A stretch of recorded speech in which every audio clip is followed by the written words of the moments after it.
Bismillahirrahmanirrahim.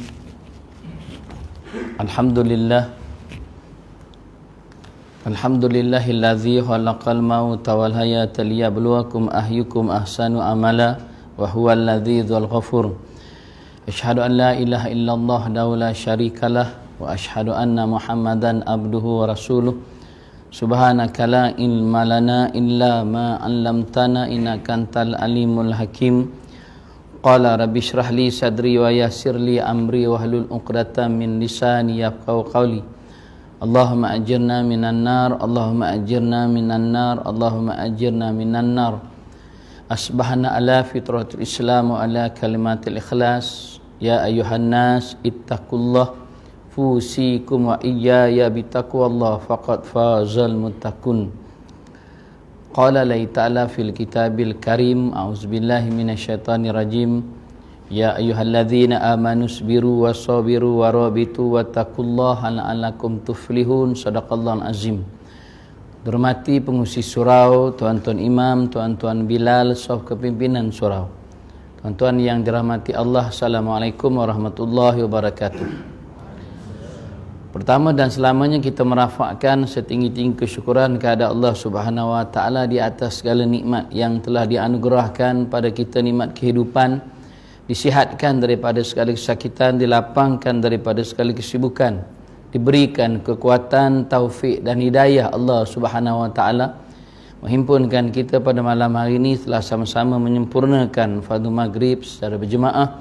Kemudian kita duduk sebentar dalam satu majlis kuliah tazkirah ilmu yang mana pastinya akan mendapat rahmat daripada Allah Subhanahu wa taala, dan mudah-mudahan pertemuan kita pada malam hari ini mengundang barakah Allah Subhanahu wa taala.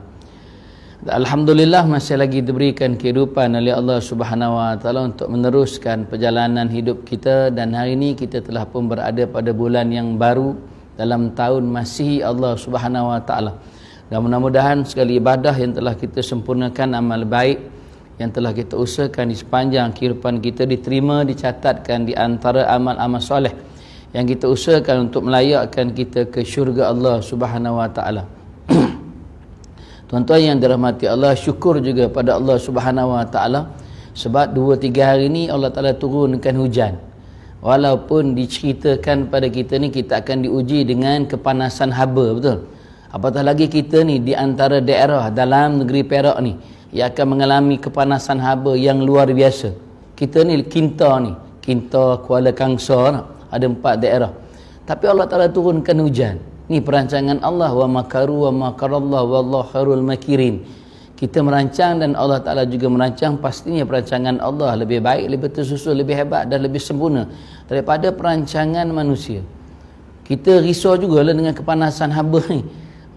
Tapi Allah Ta'ala turunkan hujan. Kalau tempat saya rasanya dah 3 hari berturut-turut hujan, alhamdulillah, memberikan sedikit kelegaan kepada kita saat Allah Ta'ala masih uji kita dengan COVID-19 ni. Setahun dah tuan-tuan, Mac ini setahun dah, tapi masih belum lagi diizinkan oleh Allah penawar COVID-19 ni. Yang ini usaha kita lah, vaksin dan sebagainya, betul. Dah menjadi kekeliruan pula, jadi isu pula tentang vaksin ni. Orang selalu tanya, boleh ke Ustaz ambil vaksin ni Ustaz? Saya jawab mudah, saya mana tahu, saya bukan KKM. Saya ngajar je. Tuan-tuan tanya pada KKM, lepasnya tanya pada doktor lah, boleh tak boleh ambil. Siapa nak ambil, silakan. Siapa yang tak nak ambil pun silakan, selesai lah. Selesai, berlapang dada. Jangan kalau kita tak nak ambil vaksin ni, kita hasut pula orang lain, jangan ambil. Saya rasa kalau soal vaksin ni selesai lah. Rasanya Jumaat ataupun malam Jumaat minggu sudah, rasanya dah selesai lah. Bila dihimpunkan lebih kurang 9 ataupun 10 orang, yang tu semua pakar dalam bidang dia masing-masing, betul. Dia cerita dah pasal vaksin ni. Tuan-tuan nak ambil silakan, tak ambil silakan, tu hak masing-masing. Tu hak masing-masing. Selesai lah, kita tak nak bicara lah isu-isu yang kecil-kecil ni, yang furuk-furuk, yang cabang-cabang agama ni. Kita nak cari isu yang besar-besar je. Isu yang besar-besar. Orang nak rampas negara kita. Orang hina agama Allah, hina Rasulullah sallallahu alaihi wasallam. Yang ini lah isu yang besar. Yang ni kecil-kecil je kita tinggalkan, berlapang dada. Tak selesai dengan isu vaksin ni, naik pula isu yang kedua. Isu mana? Isu saudara kita. Kita bukan tak sayang dengan dia, sayang Nur Sajat. Bukan sayang lain, sayang. Sebab apa sayang? Sebab sayang dia satu agama dengan kita, saudara se-Islam kita. Sayanglah tuan-tuan, takkan tak terasa dalam hati kita bila ada umat Islam yang nak menukar agamanya, walaupun siapa dia. Takkan tak ada terasa kot. Habis itu apa Islam yang ada pada kita? Betul, dia dah buat salah dah, betul. Tapi bila dia memilih untuk keluar pada Islam, patutnya kita rasa tercabar. Kita nasihat dia atas dasar kasih sayang. Udah lejat, kita panggil jat. Dah lejat, kembalilah balik ke pangkal jalan. Islam tu indah Jat. Islam tu satu-satunya agama yang Allah Ta'ala terima. Inna dina indallahi Islam. Satu-satu agama yang aku terima Islam. Betul dia buat salah dah. Kita pun ada buat salah juga. Kita pun banyak je dosa dengan Allah. Cuma tak di-highlightkan. Sebab kita bukan ni public figure. Apa kata orang putih? Dia jadi tontonan.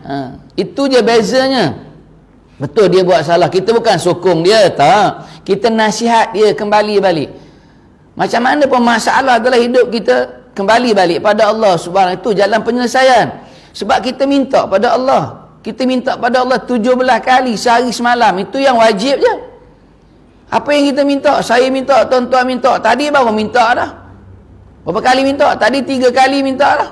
Apa yang kita minta? Itu wajib campur sunat dah. 5 kali minta dah tadi dah. Apa yang kita minta? Ihdinas siratal mustaqim. Ya Allah, tunjukkanlah kami ya Allah jalan-jalan yang lurus. Ihdinas siratal mustaqim. 17 kali itu yang wajib, campur yang sunat. Allah Ta'ala balas tak? Balas. Kejap-kejap tu Allah Ta'ala balas. Tuan-tuan buka Quran, surah yang pertama Fatihah. Lepas tu ada suratul Baqarah, betul? Kita minta ihdinas siratal mustaqim. Sebelah tu Allah Ta'ala jawab ada Alif Lam Mim. Yang ini huruf-huruf mutasyabihat. Yang ni rahsia Allah Subhanahu Wa Ta'ala. Alif itu apa? Lam itu apa? Mim itu apa? Yang ni rahsia Allah Subhanahu Wa Ta'ala. Sambung lagi, zalikal kitab la raiba fi hudan lil muttaqin. Ni kitab ini kata Allah. Quran ni yang kami turunkan daripada langit kami kata Allah. Yang tiada sebarang keraguan dalamnya, menjadi petunjuk bagi orang-orang yang beriman dan bertakwa. Kita minta jalan yang lurus, Allah Ta'ala tunjuk pada kita apa dia Quran. Maka ikutlah Quran sebagai guide kita, panduan kita, pedoman kita. Ketika mana kita masih berada di bumi Allah Subhanahu Wa Ta'ala ni, betul dia dah buat silap dah, kita doa dia, mudah-mudahan dia kembali balik pada pangkal jalan. Tuan-tuan, isu murtad ni bukan hanya sajaknya dalam PKP ni tuan-tuan. Mungkin tak diceritakan pada kita, dia ada dua isu yang besar dalam PKP. Sepanjang setahun PKP ni kita diuji dengan COVID, dia ada dua isu yang besar. Yang pertama, isu penceraian. Orang jarang cerita, berlaku perceraian, banyak tak? Banyak berlaku perceraian sebab kesusahan, kesempitan kehidupan. Ada isteri yang minta tu pasal tak sanggup dah sama dengan suami yang diberhentikan kerja dan sebagainya. Cuma tak di-highlightkan pada kita. Banyak berlaku perceraian dan sebagainya. Kemudian isu juga keluar daripada agama Allah Subhanahu Wa Taala akibat tekanan kehidupan. Ada yang memilih untuk keluar daripada agama Allah ni untuk dipermudah ke urusan dunianya. Habis kita buat apa? Ni tuan-tuan, biarlah dalam hati kita ada terasa sikit, walaupun dia salah dah, di sisi Allah dia salah, tapi kita doakan dia, mudah-mudahan dia kembali balik pada Allah Subhanahu Wa Taala. Kalau kita baca kisah dia, sebenarnya dia bukan takut apa, dia takut sangat dengan Jais ni. Dia takut pada jabatan agama Islam tu. Lebih takut dia daripada Allah Subhanahu Wa Taala. Dia takut jabatan agama tu lebih takut daripada Allah Subhanahu Wa Taala. Macam kita lah. Macam kita. Kita kalau ada Roblox depan, lesen tak ada, rotek tak ada, ngetornya lebih takut pada Allah Subhanahu Wa Taala. Betul tak betul? Cakap betul. Kalau ada Roblox depan, lesen tak ada, mati dah, rotek pun mati, ngetor tu macam mati dah, tak ada rotek tu. Tapi kalau tak semayang ada tak takut macam tu? Ngetor dengan Allah lah. Tak semayang, tak tutak aurat, tak puasa ada, ngetor tu takutnya. Tak ada. Tu kita doanya. Kita tak usah besar-besarkan isu ni, kita doanya mudah-mudahan Allah Ta'ala beri kasih sayang, rahmat Allah untuk kembali balik dia pada agama Allah Subhanahu Wa Ta'ala. Tu sekadar mukadimah ya untuk pertemuan malam ni. Dan kita sambung kembali tuan-tuan, bagi kita yang ada kitab, kita bicara pada muka surat yang ke-8 tu, sambung muka surat yang ke-8 daripada 21 adab-adab duduk dalam majlis ilmu Allah Subhanahu Wa Taala dalam kitab 30 wasiat daripada Imam Syafi'i rahmatullahi alaih. Kita dah baca dah 1 sampai 15, 1 sampai 14. Ini kita sambung yang ke-15 ya. Adab yang ke-15 ketika mana berada dalam majlis ilmu ataupun majlis ta'lim yang dikendalikan oleh, tak kira pada siapa ke, para ulama ke, tuan guru ke, ustaz ke, walaupun di mana ke, di surau ke, di masjid ke, di tempat-tempat berlangsungnya kuliah tazkirah ilmu dan sebagainya. Perkara yang ke-15 daripada 21 adab berada dalam majlis ilmu Allah Subhanahu Wa Taala. Bismillahirrahmanirrahim. Apabila disebut nama musuh-musuh Allah Subhanahu Wa Taala seperti Iblis, Firaun, Namrud, Abu Lahab dan sebagainya, kita dibolehkan menyambut dengan lafaz laknatullahi alaih. Bila disebut dengan nama musuh-musuh Allah Subhanahu Wa Taala, maka di hujung itu boleh kita sambung dengan laknatullahi alaih, yang dilaknat oleh Allah Subhanahu Wa Taala. Bila sebut Iblis, syaitan, kita boleh sebut di hujungnya laknatullahi alaih. Bila sebut Firaun, boleh sambung laknatullahi alaih. Bila sebut Qarun, Haman, Abdullah bin Ubay, lagi siapa? Namrud. Bagi siapa saja yang menentang hukum agama Allah, yang tak setuju dengan undang-undang Allah, dia duduk dekat muka bumi ni, dia duduk dekat dunia ni, dia tak setuju dengan Allah, dia tak setuju dengan undang-undang Allah, maka dia tergolong dia kalangan manusia yang boleh di hujung namanya disambung dengan laknatullahi alaih, dia laknat oleh Allah Subhanahu Wa Taala. Cuma kita tak sampai hati lah nak gelarkan, nak letak di hujung nama orang yang tak setuju dengan agama Allah tu, di hujung namanya kita letak sambung dengan laknatullahi alaih, dilaknat oleh Allah. Bahkan laknat itu bukan hanya di dunia, bahkan dia kekal sehinggalah ke akhirat, yaumal mahsyar Allah Subhanahu Wa Taala. Itu yang ke-15. Kemudian yang ke-16, Berasa gembira apabila disebut tentang syurga dan takut apabila disebut tentang neraka Allah Subhanahu wa taala. Jikalau tidak mampu, cuba paksa diri kita. Yang ni bila disebut antara syurga dan neraka. Bila sebut syurga, ada tak rasa kerinduan kita dengan syurga Allah Subhanahu wa taala? Rasulullah bila cerita tentang syurga, ada sahabat yang sampai pengsan. Pengsan sebab apa? Sebab rindunya dengan syurga Allah Subhanahu wa taala. Dan bila cerita tentang neraka, ada juga sahabat yang jatuh pengsan. Jatuh pengsan sebab apa? Rindu dengan neraka. Bukan, takut dengan neraka Allah Subhanahu wa taala. Kita api neraka ni kita tak rasa apa pun, tak rasa takut pun. Sebab apa? Sebab api sentiasa berada di hujung bibir. Faham tu? Jangan marah. Sebab tu tak terasa dengan api neraka Allah Subhanahu wa taala. Api berada di hujung bibir. Bila sebut syurga, kerinduan. Sebab tu bila sebut syurga, dia dialunkan suara tu, dia ada intonasi suara. Dia dialun-alunkan suara. Sama juga bila baca Quran. Bila kita baca Quran tentang balasan baik yang Allah Taala janjikan atas setiap perkara baik yang kita buat, dia ada lengguk tu, ada nada dia, tinggi rendah, tinggi rendah. Kalau kita mengaji tajwid lah, dia ada tu. Bila diceritakan tentang balasan jahat atas perbuatan jahat kita, maka suara tu dikuatkan. Bila cerita syurga, dia kena alun-alunkan suara tu. Barulah kita rasa kerinduan dengan syurga Allah Subhanahu wa taala. Rasulullah gambarkan syurga ni macam ni, macam ni. Sahabat sebab tu jatuh apa? Jatuh pengsan sebab rindu dengan syurga Allah Subhanahu wa taala. Dan Rasulullah boleh cerita sebab dia pernah ziarah pada syurga Allah Subhanahu wa taala, dan dia juga pernah ziarah pada neraka Allah Subhanahu wa taala. Nabi pernah ziarah syurga Allah, Nabi pernah dibawa oleh Jibril ziarah syurga Allah Subhanahu wa taala. Bila lihat syurga, menitik air mata Rasulullah sallallahu alaihi wasallam. Sebab jalan menuju ke syurga ni jalan yang berliku-liku, jalan yang penuh dengan onak dan duri. Di kiri kanan itu jurang-jurang daripada api neraka Allah Subhanahu wa taala. Kata Jibril, wahai Muhammad, wahai Rasulullah, aku khawatir sedikit sangat di antara umatmu yang mampu meneruskan perjalanannya sampai ke syurga Allah Subhanahu. Sebab jalan itu berliku-liku, penuh dengan onak dan duri, dan kiri kanan itu jurang-jurang daripada api neraka Allah Subhanahu wa taala. Menitis air mata Rasulullah sallallahu alaihi wasallam. Bawa pula ziarah pada neraka Allah Subhanahu wa taala. Neraka ni jalan yang luas terbentang. Di kiri kanan itu disediakan perkara yang menyeronokkan manusia, yang melalaikan manusia. Dan aku khawatir, kata Jibril, kata Rasulullah, inilah jalan yang dipilih oleh umatku. Na'udzubillahi min zalik. Nabi pernah, Nabi dibawa ziarah, dan Nabi cerita. Ada juga, kalau tak salah saya Nabi Idris,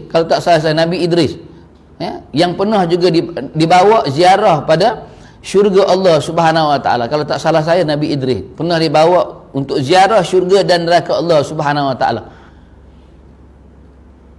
Belum sampai lagi di neraka, berhenti. Jibril tanya, wahai sahabatku, kenapa berhenti?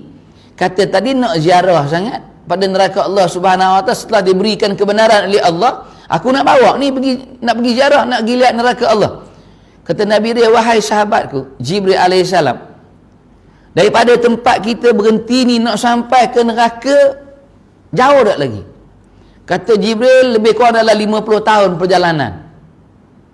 Kenapa berhenti? Kata Nabi Idris, 50 tahun perjalanan. Ya, 50 tahun perjalanan. Kata Nabi Idris, pada ketika ini aku tidak mampu lagi untuk melangkah walaupun selangkah lagi kakiku ke hadapan. Sebab waktu sekarang ni aku telah merasai bahang kepanasannya api neraka Allah Subhanahu wa taala. 50 tahun perjalanan dah terasa panas dah, bahang panasnya api neraka Allah Subhanahu wa taala. Berhenti di situ. Tak jadi ziarah pun, tak jadi pergi pun. Maka dia bawa pula ziarah ke syurga Allah Subhanahu wa taala. Masuk ke syurga Allah, dapat masuk syurga Allah, izin Allah Subhanahu wa taala. Kata Jibril, masuk jangan lama, kejap je sebab Allah Taala izinkan masuk sekejap je. Tapi Nabi Idris bila dah masuk, dia keluar, kemudian dia bagi tahu, wahai Jibril, boleh tak bagi tahu pada Allah, aku tak nak keluar pada syurga ni, seronoklah. Dia baru ziarah sikit je, dia rasa seronoklah. Aku tak nak keluar, boleh tak bagi tahu ke Allah, aku tak nak keluar pada syurga ni. Kata Jibril, tak boleh. Kenapa tak boleh? Sebab manusia pertama yang akan duduk berada di syurga ni adalah Rasulullah sallallahu alaihi wasallam. Sebab Nabi lah yang diamanahkan oleh Allah Subhanahu wa taala memegang satu kunci yang namanya anak kunci syurga.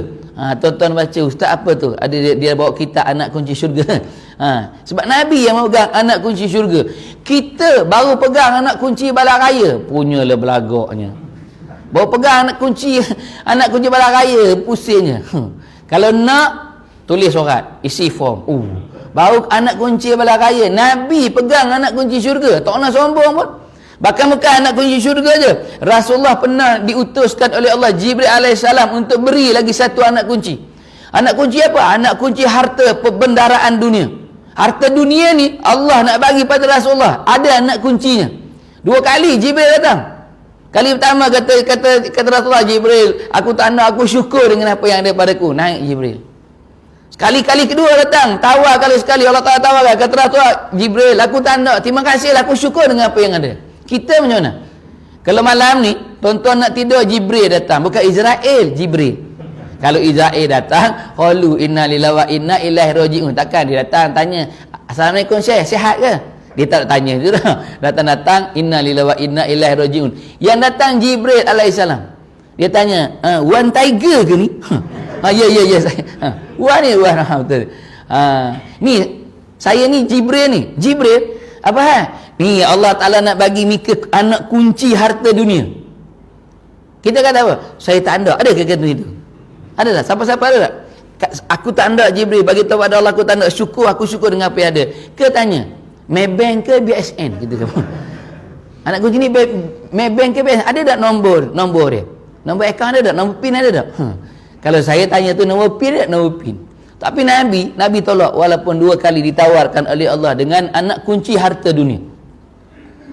Sebab kata-kata Jibril, Rasulullah yang akan duduk, yang akan buka pintu syurga ni, dan umat yang pertama akan masuk syurga adalah umat Nabi Muhammad sallallahu alaihi wasallam. Walaupun umat ini ada umat yang terkemudian, logiknya kita di umat yang terakhir masuk syurga akhir sekali lah, betul? Logiknya macam tu.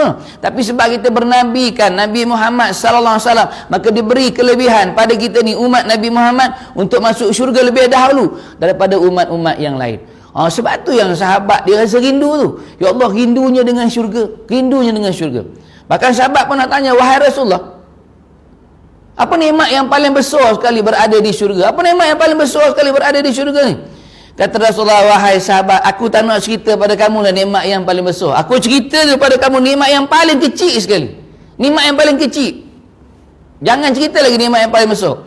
Apa nikmat yang paling kecil? Bagi kamu, kata Allah, yang pertama akan disediakan bagi kamu sebuah mahligai setiap seorang di Yaumal Masya-Allah Subhanahu wa taala. Mahligai, tuan-tuan. Ataupun ada yang kata istana ataupun mahligai. Paling-paling kurang pun istana. Bukan rumah PPRT. Paling-paling kurang pun mahligai. Hebat lagi istana. Istana. Kalau tuan-tuan baca sirah Asiyah radhiyallahu anha, isteri pada Firaun laknatullahi alaih. Ketika saat dia dibunuh oleh Firaun, dia memegang, waktu tu dia memegang kalimah tauhidnya sungguh-sungguh. Walaupun kata Firaun, aku akan lepaskan kamu dengan syarat kamu mengaku aku ni sebagai Tuhan. Kata Asiyah, tak. Kamu adalah manusia. Allah adalah Allah. Allah adalah yang Esa. Ini pegangan aku. Kata Allah, wahai Asiyah, berpeganglah kamu dengan kalimah kamu. Dan aku sediakan istana buatmu di syurgaku. Dan waktu tu Allah Ta'ala buka hijab pandangan mata Asiyah. Dia nampak istananya yang disediakan oleh Allah di syurga Allah Subhanahu wa ta'ala. Asiyah, tuan-tuan baca sirah tu Asiyah, kerinduannya dengan syurga Allah Subhanahu wa ta'ala. Dapat istana. Yang istana ni kata Rasulullah, pintu dia saja diperbuat daripada emas, intan, belian, permata dan sebagainya. Pintu je. Tu baru pintu. Kalau pintu daripada emas, permata, dalam macam mana? Takkan dalam pada buluh. Takkan dalam pada kayu lah. Kalau pintu je dengan emas, permata, intan, belian, dalam dia lagi hebat lah. Lagi hebat. Itu yang pertama. Yang kedua, kamu akan dianugerahkan tanah daripada Yaman ke Syria. Besarnya tanah daripada Yaman ke Syria. Sebab tu tuan-tuan, dekat dunia ni janganlah berebut tanah. Kita berebut, bergaduh dengan adik-beradik. Yang ni abang punya. Oh, sebab kita abang yang sulung, abang lung, kerja pun nalung, panggil pun nalung. Yang ni mak dah bagi kat abang, berebut tanah. Takut yang pertama mati nanti tak cukup tanah. Tak cukup tanah. Yang kedua, azab daripada Allah Subhanahu Wa Taala. Tuan-tuan tak payah ambil lah tanah, tak payah berebut lah. Kalau abang tak, abang ambil lah. Saya nak tanah di syurga. Yaman sampai Syria. Tuan-tuan balik buka atlas tengok Yaman, Syria tu berapa keluasan jauh ni macam mana. Tuan-tuan nak tanah apa situ? Tuan-tuan kata tanah nak buat ion boleh. Ekonsih, stadium bola pun boleh. Tuan-tuan berebut tentang tanah ni. Diberikan keluasan tanah tu. Yang kedua, yang ketiga.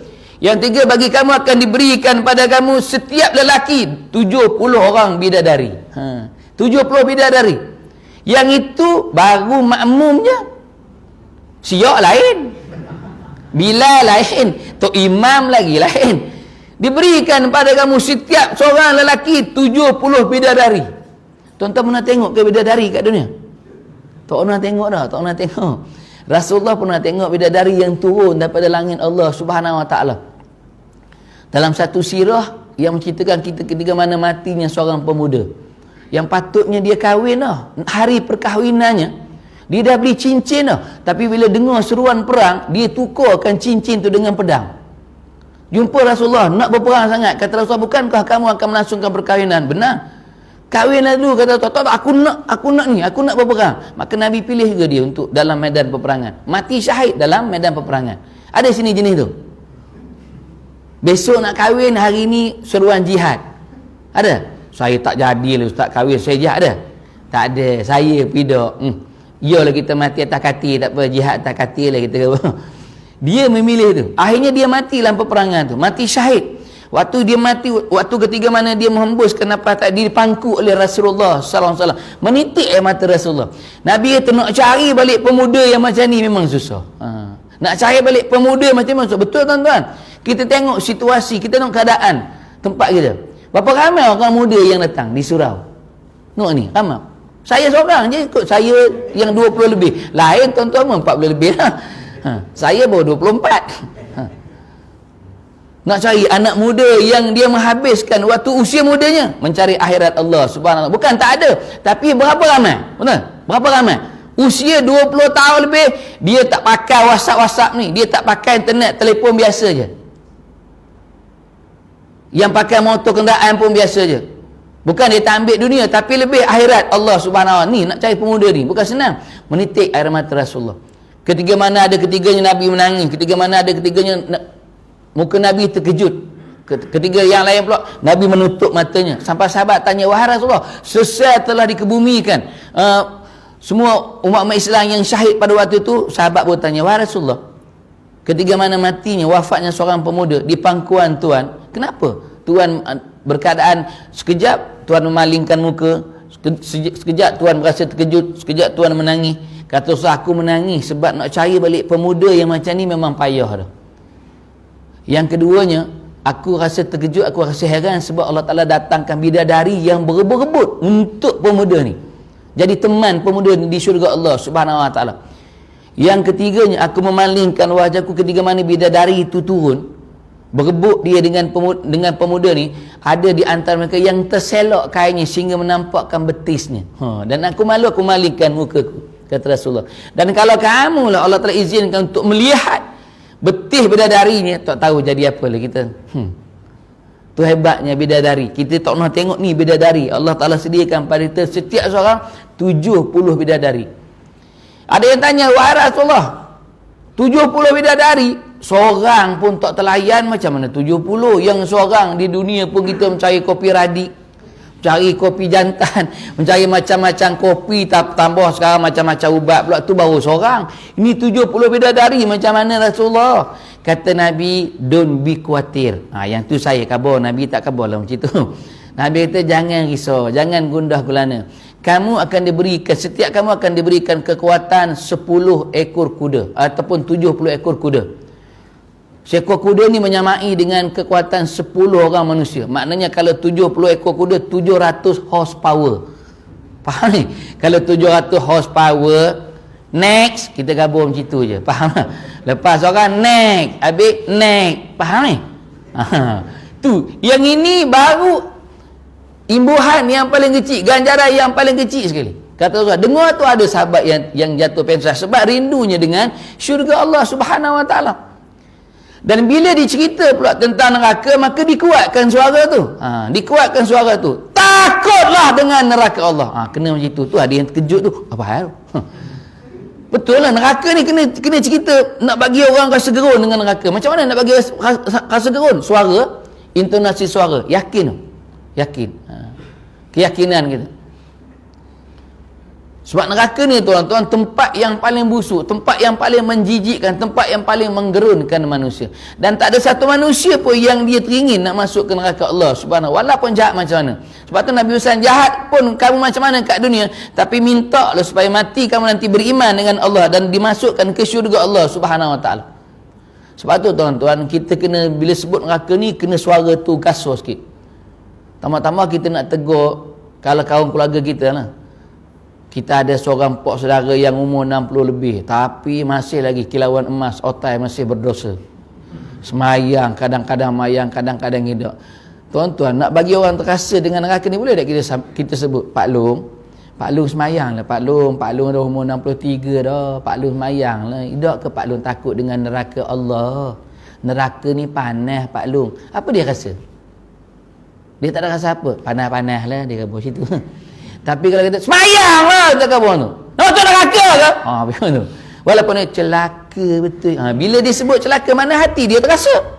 Yang penting nak bagi hati dia terasa. Tak takut ke dengan neraka, dah tua-tua ni. Kabur tu. Walaupun dia kata celaka betul anak saudara aku. Bila dia sebut celaka, mana hati dia terasa. Kalau tuan-tuan kamu, Pak Long mayang ya Pak Long, takutlah dengan neraka Allah Subhanahu Wa Taala. Apa dia kata? Apa dia kata? Kubur kamu, kubur aku. Kamu jawab hak kamu, aku jawab hak aku tu. Sebab tu kena suara tu kena yakinkan dengan kepanasan api neraka Allah Subhanahu Wa Taala. Yang kata Allah, kalau digugurkan sebesar duit 50 sen api neraka-ku, kata Allah, kalau digugurkan sebesar tu je, akan hancurlah dunia dan seluruh isinya. Tuan-tuan, tak usah kata api neraka, api yang ada pada kita ni pun kita tak tahan dah betul. Api yang ada pada kita, bermulanya api ni diturunkan ketika mana? Zaman Nabi Adam AS. Setelah dia diijrahkan daripada syurga, duduk dekat dunia, diilhamkan oleh Allah untuk memasak makanan. Nak makan kena masak makanan. Nak masak makanan, api tak ada. Api tak ada. Maka diperintah oleh Allah Subhanahu Wa Taala, wahai Jibril, kamu pergi ke neraka dan bertemulah dengan malaikat yang namanya Malik. Minta pada dia api ni untuk diberikan pada Nabi Adam AS, untuk digunakan tujuannya untuk memasak makanan. Jibril pergi bertemu dengan malaikat Malik AS. Kata Jibril, wahai malaikat Malik, aku diperintahkan oleh Allah untuk minta pada kamu api sebisan daripada api neraka untuk diberikan pada Nabi Adam yang sekarang ni berada di dunia Allah Subhanahu Wa Taala. Nak banyak mana? Kata malaikat Malik, nak banyak mana? Aku pun tak tahu. Kata Jibril, aku pun tak tahu nak banyak mana. Kalau macam tu fikir-fikir, bagilah sebesar buah kurma tu. Besar buah kurma, kecil je. Besar buah kurma. Kata malaikat Malik, nak bagi sebesar buah kurma? Tak usah kata sebesar buah kurma. Kalau separuh daripada sebesar buah kurma, separuh tu pun, dunia tu akan hancur lebur. Habis, dunia isinya akan hancur. Tak usah kata sebiji, separuh pun akan hancur. Habis tu nak banyak mana? Akhirnya diambil api yang ada dekat dunia daripada api neraka Allah ni sebesar zarah. Tahu sebesar zarah besar mana? Kalau atom boleh dapat dilihat lagi dengan makroskop kan? Yang ini sebesar zarah, paling halus sekali. Diberikan pada Nabi Adam untuk digunakan sebagai memasak makanan. Yang asalnya daripada api neraka Allah Subhanahu yang telah disejukkan, direndahkan dengan 70 tahun lautan dan sebagainya. Tu pun kita rasa kepanasan lagi. Sebab tu tuan-tuan, kalau tuan-tuan ingat ada seorang legenda, bukan Malaysia lah, Amerika Syarikat, yang namanya Muhammad Ali. Kenal Muhammad Ali? Boxer. Muhammad Ali ni dulu waktu dia muda, kalau dia tumbuk kan, tak KO, TKO, tu je. Dapat dia tumbuk, memang tumbang orang. Akhirnya Parkinson. Tapi sekarang dia jadi pendakwa, alhamdulillah. Dan Muhammad Ali ni dia ada satu amalan dia. Ada satu amalan yang boleh kita ikutlah. Dia berjalan ke mana-mana pun dia akan bawa pemeti api. Dia akan bawa pemeti api. Dan ketiga mana, kalau dia nak melakukan dosa dan maksiat, dia akan bakar tu. Dia nyalakan pemeti api, dia akan bakar jari dia. Kalaulah jari dia boleh tahan dengan kepanasan api tu, dia akan buat salah, akan buat dosa, buat maksiat. Kalau tak tahan, dia akan tinggalkan dosa dan maksiat. Kita ada tak sini? Ada bawa juga pemeti api, tapi tak nyalakan jari. Taklah bakar jari, bakar lain. Jangan marah. Tu Muhammad Ali. Bila dia nak buat dosa, buat salah, tak apa. Nak buat maksiat, aku bakar lu jari aku. Kalau mampu aku tahan, tak apa. Kita buat dosa, buat maksiat. Tapi kalau api lighter daripada pemeti api ni pun kita tak boleh tahan, bagaimana dengan api neraka Allah Subhanahu Wa Taala? Sebab tu tuan-tuan, syurga neraka ni bukan bahan gurauan kita dekat dunia. Bukan bahan gurauan. Ada orang dia jadikan syurga dan neraka ni bahan gurauan. Dia tanya, Ustaz, neraka ni besar mana Ustaz? Luas mana neraka ni? Kalau daripada umat zaman Nabi Adam sampai umat zaman Nabi Muhammad ni, pasti ada yang ada diumbankan ke neraka Allah. Betul? Kalau dah ramai sangat masuk-masuk neraka, rasa tak muat neraka ni. Kita duduk belakang barisan yang last sekali. Dia suka, dia gurau-gurauan, buat gurau-gurauan dengan neraka. Tuan-tuan, neraka ni kata Rasulullah, pintu dia sahaja 70 ribu tahun perjalanan. Pintu dia 70 ribu tahun perjalanan. Kalaulah pintu dia sahaja 70 ribu tahun perjalanan, dalam dia besar mana? Tuan-tuan pernah tengok tak rumah yang pintu dia lebih besar pada rumah? Pernah tengok tak? Pintu besar tu je besar mana pintu, tapi dalam tengok luas macam mana. Kecil je pintu mah. Pintu rumah kita satu je. Kalau ada sliding door bertiga ni, tapi dalamnya luas. Yang ini pintu dia saja 70 ribu tahun perjalanan. Kalau pintu je 70 ribu tahun perjalanan, dalam dia tak tahu keluasan dia macam mana. Mana ada pernah orang buat pintu lebih besar pada rumah. Kalau lagi besar pintu, lagilah rumah tu besar. Ni tak usah kata manusia nak masuk apa saya dalam neraka ni, semua cukup untuk semua manusia, daripada umat Nabi Adam sampai umat Nabi Muhammad sallallahu alaihi wasallam. Sebab tu jangan main gurauan-gurauan dengan syurga neraka. Ada orang kamu, kalau kamu nak masuk syurga senang. Oh, kenapa pula? Kalau kamu nak masuk syurga, kamu buat jahat banyak-banyak. Buat jahat sampai malaikat dibenci dengan kamu. Malaikat dekat dunia dia tak boleh buat apa dengan kita. Betul, malaikat dekat dunia tak boleh buat apa dengan kita. Bila mati barulah kita akan disuap oleh Munkar dan Nakir. Tapi waktu hidup malaikat tak boleh buat apa, Jibril tak boleh buat apa dengan kita tanpa izin Allah. Roket dan Atik, kiraman katibin, dia hanya catat je. Israel je yang akan cabut nyawa kita bila sampai saat dan ketiganya. Kamu buat jahat sampai malaikat benci sangat-sangat. Bila malaikat benci kamu sangat-sangat, dekat yang mana masyarakat, dekat neraka tu, dia ambil kamu, dia balingnya kamu, dia lemparnya kamu, dia humbannya kamu. Sebab dia marah sangat, kuat sangat, dia lempar, tergelincir masuk syurga. Belok. Ada yang orang selorong macam tu. Ada yang selorong. Tuan-tuan kena ingat, syurga neraka ni bukan jadi bahan gurauan pada kita, ya.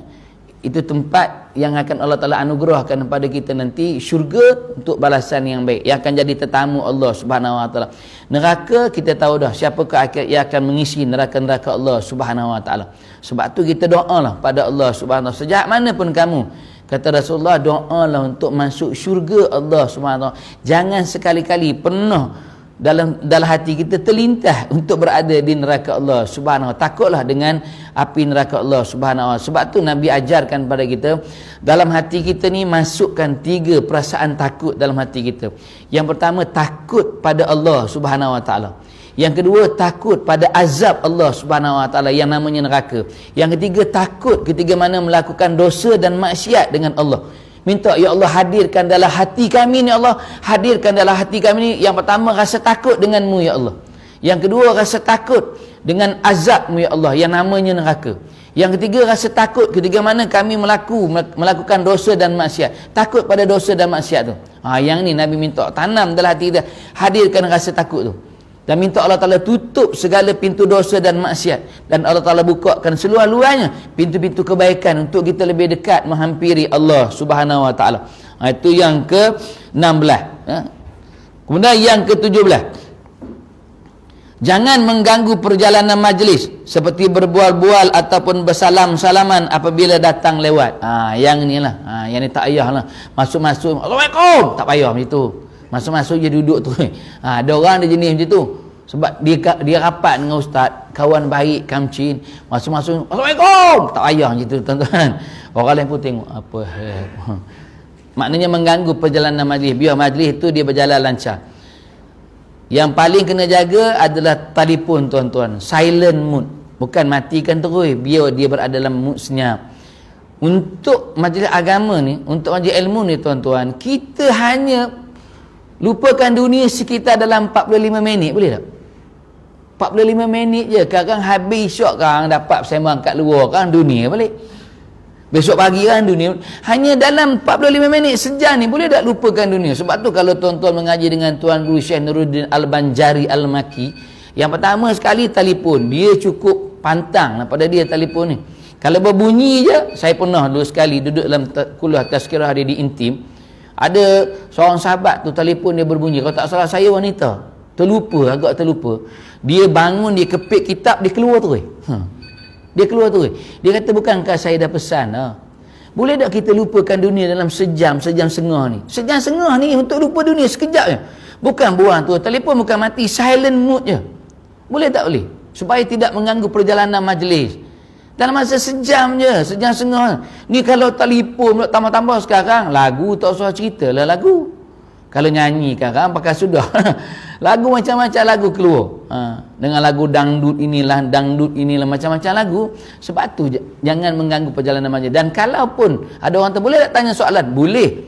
Tuan-tuan nak tanya soalan hanya pada soalan yang sedang dibicarakan pada waktu itu, adab dia. Kalau kita tengah membicara tentang syurga neraka dia, tuan-tuan hanya tanya soalan tentang syurga neraka.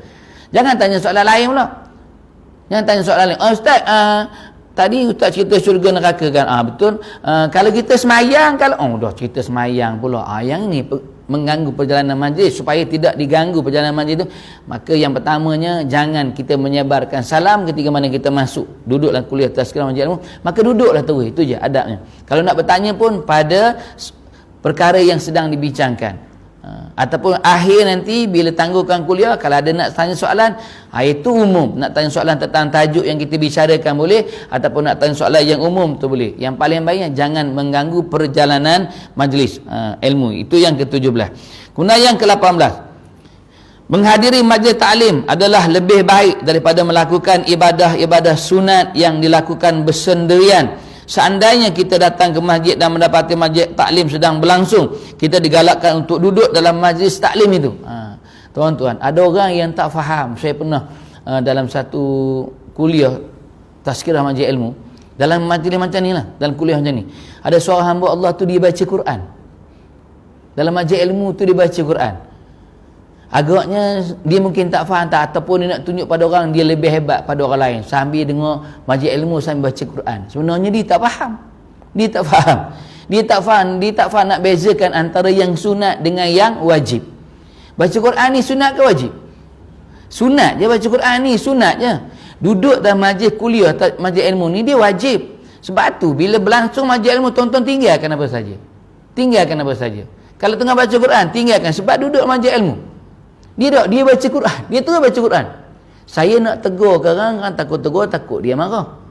Tapi akhirnya tegurlah, gunakan orang pengerusi yang minta bagi tahu paling baiknya dalam majlis ilmu ni jangan ada sesiapa yang buat perkara yang selain daripada duduk dalam kuliah tazkirah. Sebab di sinilah turunnya rahman Allah Subhanahu Wa Taala.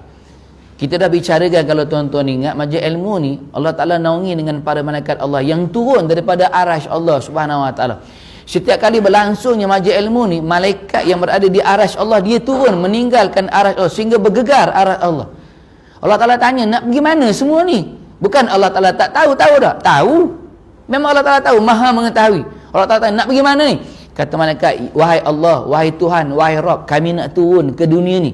Sebab di situnya terletak rahmat dan kasih sayangmu yang diturunkan kepada manusia yang sedang duduk dalam majlis ilmu Allah Subhanahu Wa Taala, yang mana kami melihat majlis ilmu ni ada cahayanya, seperti mana kita melihat bintang pada malam hari. Tonton tengok bintang dia ada cahaya. Begitulah pandangan malaikat pada majlis ilmu daripada arasy Allah Subhanahu Wa Taala yang penuh dengan cahaya.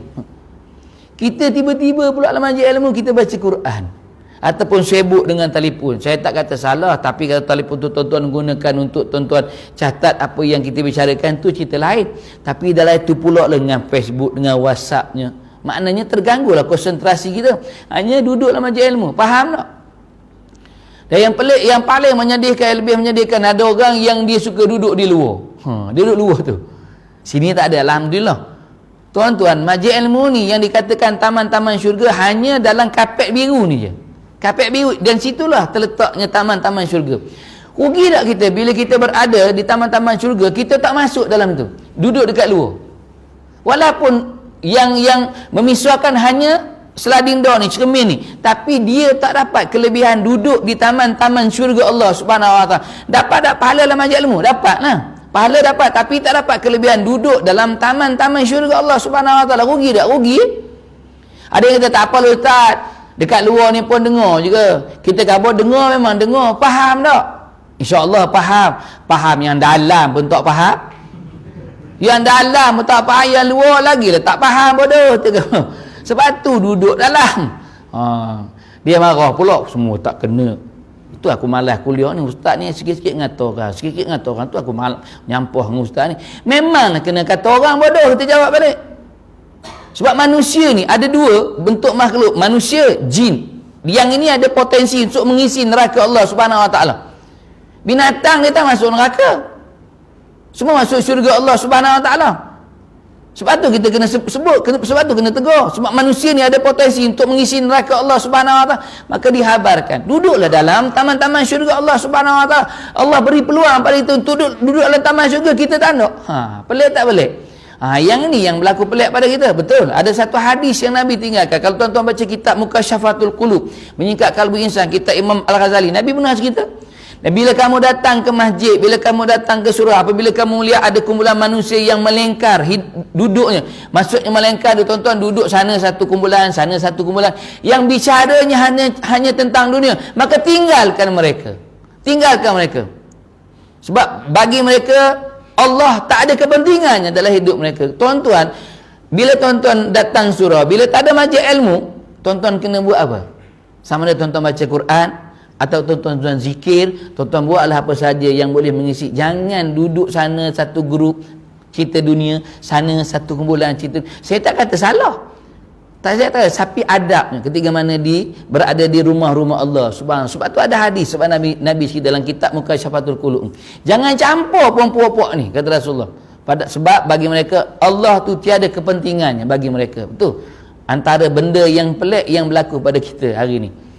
Sebab tu dalam satu hadis yang lain, kata Muaz bin Jabal radhiyallahu anhu, kalau tuan-tuan pernah dengar nama Muaz bin Jabal. Muaz bin Jabal ini sahabat pertama yang menjadi utusan Rasulullah sallallahu alaihi wasallam untuk menyampaikan dakwah di Yaman, ataupun tak salah Habsyah waktu tu, antara Yaman dengan Habsyah, pada Raja Najasyi waktu tu.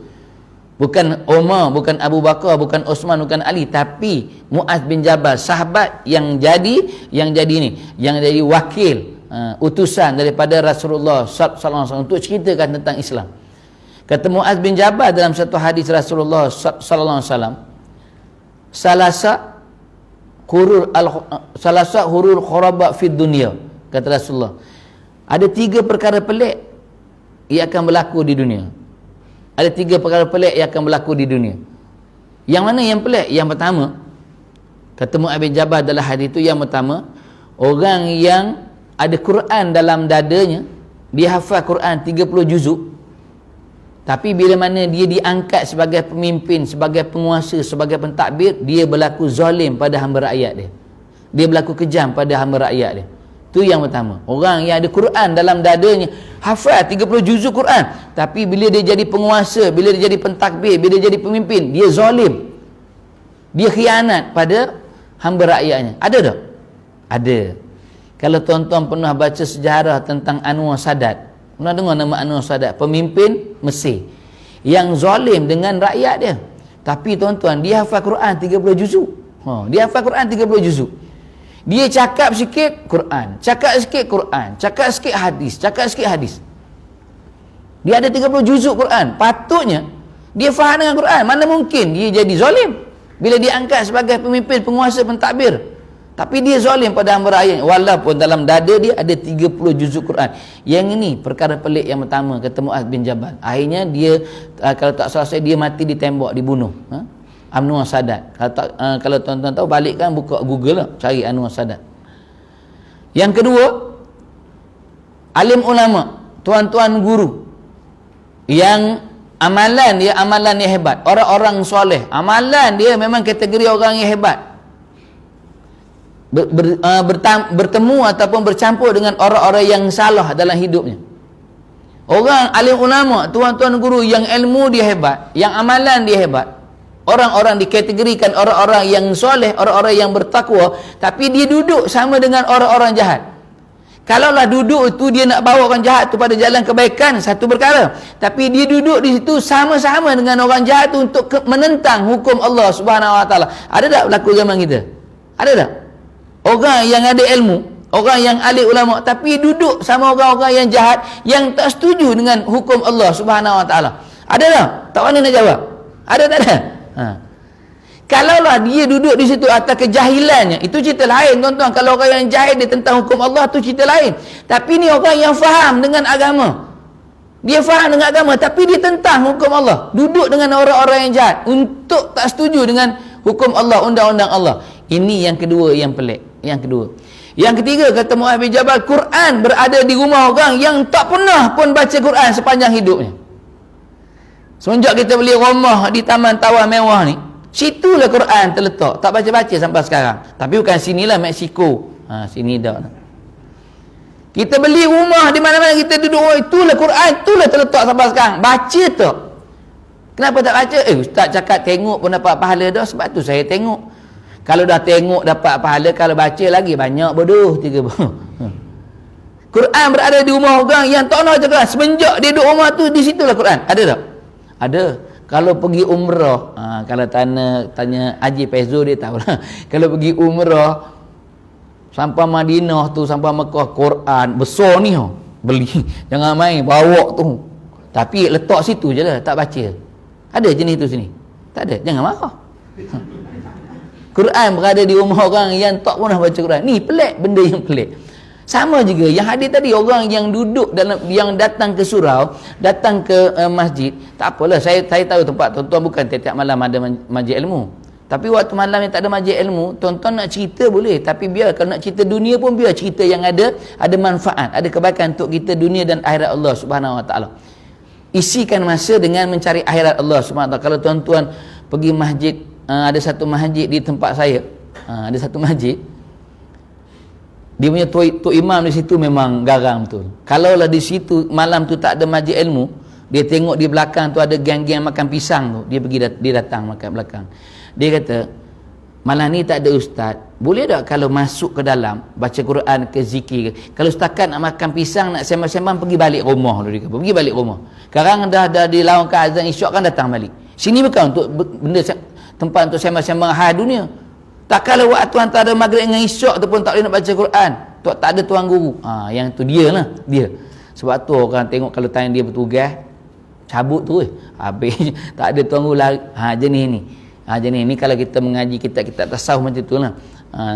Saya tak salah kalau tuan-tuan nak sembang juga hal dunia, sembang lah. Tapi biarlah sembang tu ada benda-benda yang baik. Kita takut dalam sembang tu mulut jahat dah. Mulut jahat, kata ni umpat tu. Yang itu kita takut tu. Sebab tu orang yang ibadah ni dia kena jaga sungguh-sungguh mulut, perkataan, lisan ni, daripada menyakiti hati orang dan sebagainya. Takut ibadah kita ni habis akan jadi apa? Dia masyarakat nanti akan didakwa oleh orang lain yang waktu kat dunia kita kata dia dengan perkataan yang macam-macam.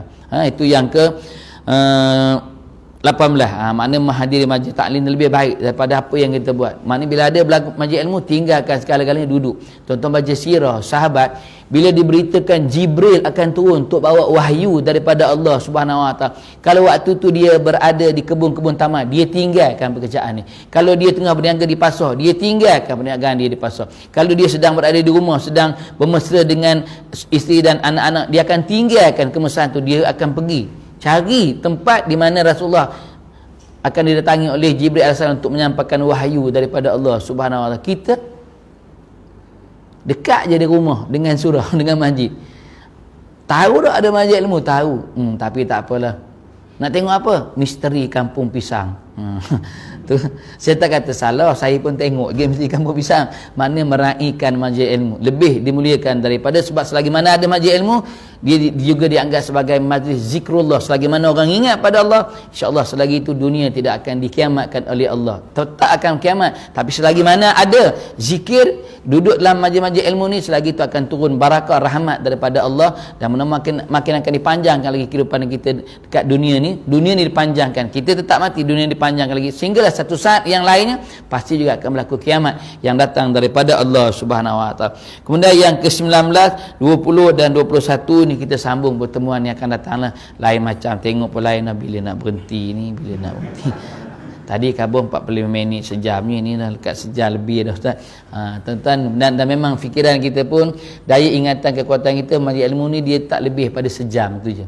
Kalau lebih pada sejam kan, makin masing-masing daripada duduk sila, ngesuk sikit, ngesuk keluar terus, balik lama benar. Tapi bukan di sini, ni semua cerita Mexico, New Zealand tu je. Mudah-mudahan tuan-tuan Allah Ta'ala berkati kehidupan kita, Allah Ta'ala kuatkan iman kita, Allah Ta'ala yakinkan kita, kemudian Allah Ta'ala permudahkan urusan dunia dan akhirat kita dengan Allah Subhanahu Wa Ta'ala, memperbanyakkan lagi ibadah kita dengan Allah Subhanahu Wa Ta'ala. Mudah-mudahan Allah Ta'ala berkati segala kehidupan kita, dan kita doa juga pada Allah Subhanahu. Mudah-mudahan Ramadan tahun ini menjadikan Ramadan yang lebih baik daripada Ramadan-Ramadan yang sebelumnya, dalam suasana yang kita dibenarkan kembali untuk ke masjid, ke surau, untuk menyempurnakan solat tarawih dan witir secara berjemaah yang kita tinggalkan tahun lalu, bukan sebab sengaja, tapi sebab ada perintah daripada orang-orang yang berkuasa untuk mengelakkan COVID ini tersebar dengan luas. Dan kita doa pada Allah, mudah-mudahan Ramadan tahun ini kita dapat kembali berkumpul di masjid surau, mengikut juga SOP yang telah pun ditetapkan pada kita. Tuan-tuan, pemaaf kata-kata lisan yang mengundang perasaan tak selesa pada tuan-tuan yang baik sebagai manfaat, yang salah buang jauh-jauh daripada kehidupan kita. Kesempurnaan milik Allah Subhanahu Wa Taala. Kelemahan kekurangan sifat kita sebagai manusia biasa ditangguhkan dengan tasbih kifarah dan suratul an. Subhanakallah bihamdika.